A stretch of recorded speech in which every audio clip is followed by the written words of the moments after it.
афсонаҳои ҷолиб, қиссаҳои рангин, далериву чолокии қаҳрамонҳои афсонаҳои халқи тоҷик дар барномаи хоби ширин барои бачаҳои азизу ширин аз радиои Тоҷикистон.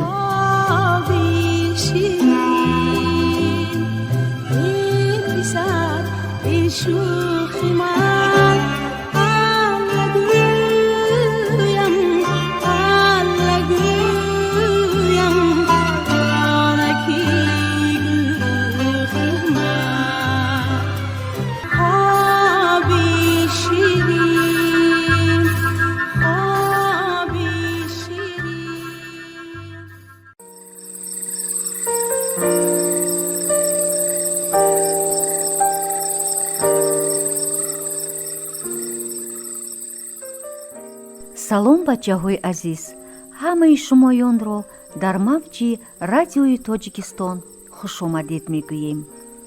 имрӯз шумоён афсонаи бои золим ва кали зиракро мешунавед. инак афсонаро сар мекунам, бо диққат гӯш кунед. зане буд, шавҳараш бармаҳал вафот карду 3 писараш ятим монд. зан хунобаи дилхӯрда бо дуку нӯки сӯзан фарзандонашро калон мекард. онҳо ба воя расиданду охирин торҳои мӯи зан ҳам сафед шуд.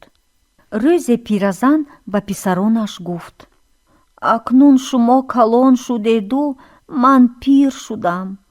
дастони беморам дигар чарх гардонда наметавонанд. чашмони хирам дигар сурохии сӯзанро намебинад. биравед, мардикорӣ кунед, нони худро ёфта хӯред. писари калониаш ин гапро шунида гуфт: модарҷон, ман тани сиҳат дорам, дастони пурқувват дорам. меравам, мардикорӣ мекунам, ҳар чӣ ки ёбам гирифта меорам. пиразан нон пухт, ба рӯймол баста ба писараш доду ӯро гусел кард. ҷавон рафт, ба шаҳр расид, пурсуҷӯ карда ҳавлии як бойро ёфт. дарвозаашро тақ-тақ кард. бой баромада дид ки як ҷавон истодааст ва пурсид: ба ман чӣ кор дорӣ? ҷавон гуфт: ман марди кор ҳастам. бой пурсид: ҷуфт ронда метавонӣ? метавонам, ҷавоб дод ҷавон. бой ҷавонро ба хонааш дароварда гуфт: хуб, ман туро марди кор мегирам, вале як шарт дорам. агар қабул кунӣ, ба ту молу пули зиёде медиҳам. агар қабул накунӣ, ба роҳат бирав. ҷавон гуфт: шартатонро бигӯед. бой гуфт: ман ҳар чӣ бифармоям мекунию хафа намешавӣ, на меранҷӣ. агар хафа шавӣ, гӯшу бинятро мебурам. агар ман аз ту бесабаб хафа шавам, гӯшу бинии маро мебурӣ. ҷавон каме фикр карда розӣ шуд. ҳамон шаб хоб рафт. рӯзи дигар бошад, бой саҳарӣ барвақт ӯро аз хоби ширин бедор карда як халта гандум дода гуфт: имрӯз ҳамин гандумро ба замин мепошӣ, баъд як хар ҳезум гирифта меорӣ. ҷавон хуб гуфту рафт. азбаски ҷавони ба қуввату меҳнатӣ буд, заминро ҷуфт кард, гандум пошид, ба кӯҳ баромада як дарахти дӯлонаро ғалтонд, майда карда ба хар бор карду ба хонаи хоҷаинаш омад. бой ба пешвоз баромада пурсид: хуб, монда нашудӣ? хафа нашудӣ? ҷавон баъди ин қадар меҳнати пурзаҳмат монда шуда буд, вале шартро ба хотир оварда: не, ман монда нашудам, хафа нашудам, гуфт. рӯзи дигар ҳам бой ӯро барвақт бедор карда ҳамон корҳоро фармуд. ҷавон фармудаҳои ӯро ба зӯр иҷро карда аввали шаб баргашт. чанд рӯз аҳвол ҳамин буд. кори вазнин ҷавонро беҳолу бемадор кард. як рӯз бевақт шуду вай ҳезум ҷамъ карда натавониста маъюсу ғамгин баргашт. бой ҳезумро надида дар ғазаб шуда пурсид: барои чӣ ҳезум наовардӣ? бевақт шуд, ҳезум ҷамъ карда натавонистам. бой ӯро хеле дашном дод, аммо дилаш сӯхт ва пурсид: хафа нашудаӣ? косаи сабри ҷавон лабрез шуда буд. вай дигар тоқат карда наметавонист. бинобар он ғазаболуд ҷавоб гардонд: ба ин азоб чӣ қадар тоқат кардан мумкин аст? ту золим будаӣ. бой ришашро сила карда: аҳа, ту хафа шудӣ, гуфта ва ба ҷаҳл гӯшу бинии ҷавонро бурида ӯро аз хонааш пеш кард. ҷавон бачаҳо бо гӯшу бинии бурида ба хонааш омад. пиразан ӯро ба ин ҳол дида доду фиғонаш ба осмон печид. ҷавон воқеаро нақл кард. писари миёна дар ғазаб шуда гуфт: ту аз тамбалӣ ба ин ҳол афтодаӣ. ман ба ҷои ту рафта хидмат мекунам. шартҳои бойро иҷро карда аз ӯ моли зиёде мерӯёнам. вай ба хонаи бой омад ва дари ӯро тақ-тақ гуфт. бой ба пешвозаш баромада пурсид: ба ман чӣ кор дорӣ? ҷавон гуфт: ман омадам ки ба ҷои акам ба шумо хидмат кунам. бой дар пеши ӯ низ ҳамон шартро монд. ҷавон қабул кард. вай ҳар рӯз ба хар гандум, ба барзаговҳо юғу сипорро бор карда ба сари замини бой мерафт. ҷуфт мекард, дон мепошид ва бегоҳӣ ба як хар ҳезум бор карда бармегашт. чанд вақт бо ин минвол кор мекард. рӯзе вай беҳад монда шуд. ҳезум ҷамъ карда натавонисту ба хонаи бой ба дасти холӣ омад. бой дид ки хидматгор ҳезум наовардааст. норозӣ шуда гуфт: ой, барои чӣ бе ҳезум омадӣ? ҷавон дар ҷавоб гуфт: монда шудам. бой дар ғазаб шуда ӯро хеле ҳақорат доду пурсид: хафа шудаӣ? тоқати ин ҷавон низ тоқ шуда буд. вай дигар сабр карда натавониста гуфт: албатта, ҳар кас аз ин зулму таҳқир хафа мешавад.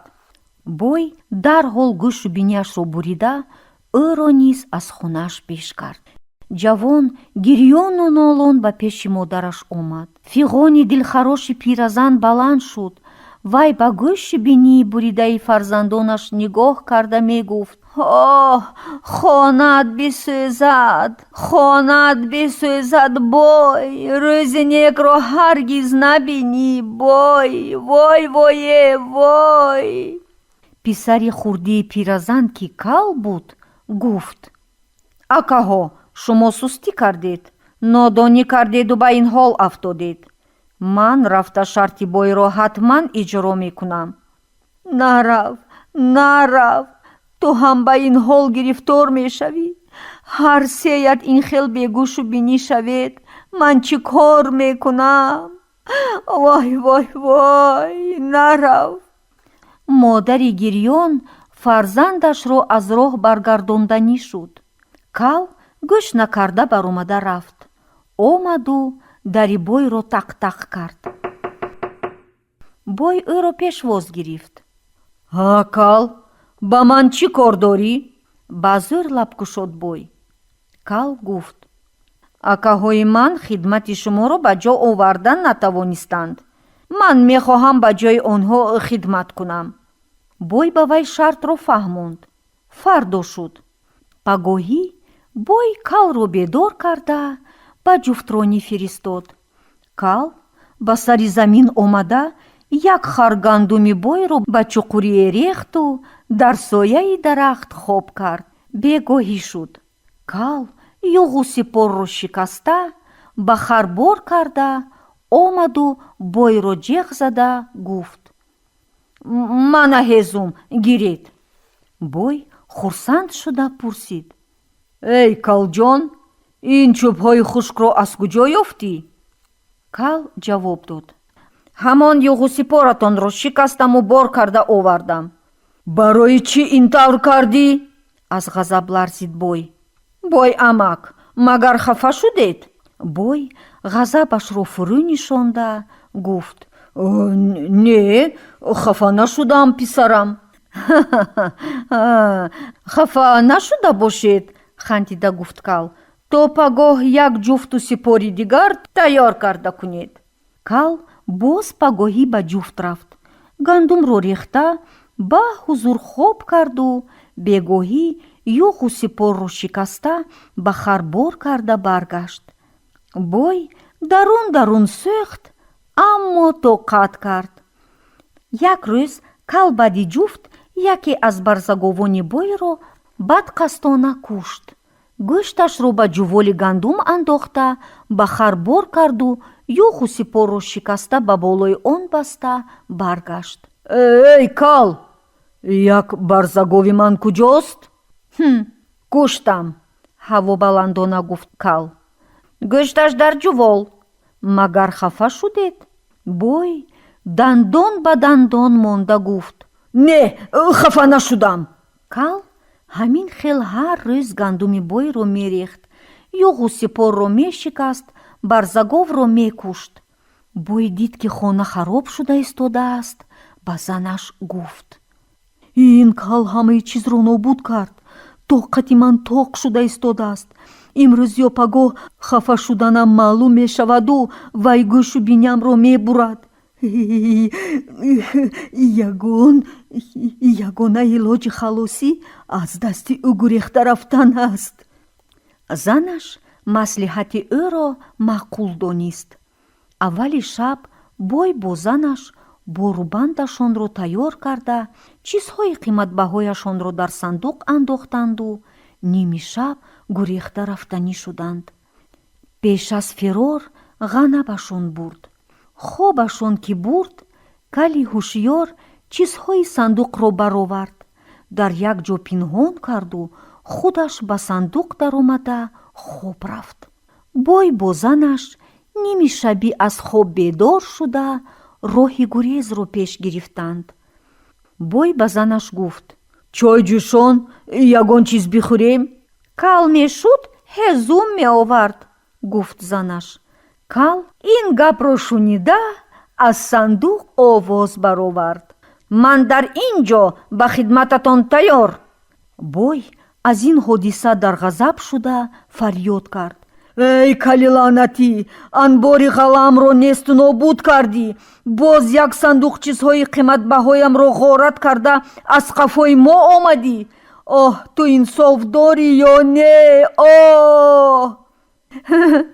эй хоҷаин, мебинам ки хафа шудаед, гуфт кал. бой худдорӣ карда натавониста боз ҳам баландтар фарёд кард: баъди ҳамаи ин номаъқулии ту ман хафа нашавам, кӣ хафа мешавад? ана шартро бой додед, хурсандона гуфт кал ва кордро аз миён кашида гӯшу бинии бойро бурид. вай аз бои золим интиқоми бародаронашро гирифт ва ба муроду мақсадаш расид. бачаҳои азиз, ин буд афсонаи бои золим ва кали зирак. умедворам ки ин афсона ба шумо хеле ва хеле писанд омад. афсонаи халқи тоҷик. дар ин ҷо барномаи мо ба поён мерасад. хайр, то вохӯрии оянда.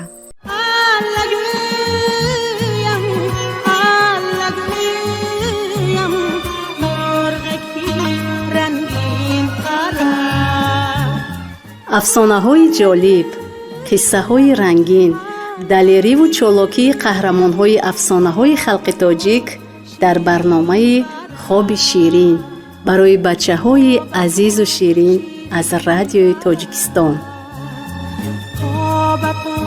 شیرین برم